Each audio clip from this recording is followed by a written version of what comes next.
ধূপকাঠির ধোঁয়া সিগারেটের থেকেও মারাত্মক।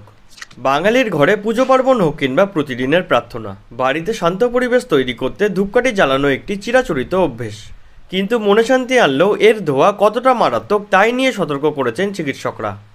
সম্প্রতি দেরাদুনের একটি পালমোনোলজিস্ট ডক্টর সোনিয়া গোয়েল ইনস্টাগ্রামের একটি ভিডিও বার্তায় জানান যে প্রতিদিন ধূপকাঠি জ্বালানো আমাদের ফুসফুসের জন্য বিষের মতো কাজ করতে পারে।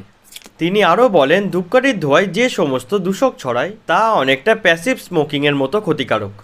ধূপকাঠি জ্বালালে যে ধোঁয়া বার হয় তাতে fine particulate matter, carbon monoxide ও ভোলাটাইল অর্গানিক কম্পাউন্ডস মিশে ঘরের বাতাসকে দূষিত করে।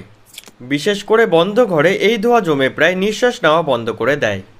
বিভিন্ন বৈজ্ঞানিক গবেষণায় দেখা গিয়েছে একটি ধূপকাঠি জ্বালালে যতটা কার্বন মনোঅক্সাইড তৈরি হয় তা একটি মাত্র সিগারেটের থেকে বের হওয়া দূষকের সমান।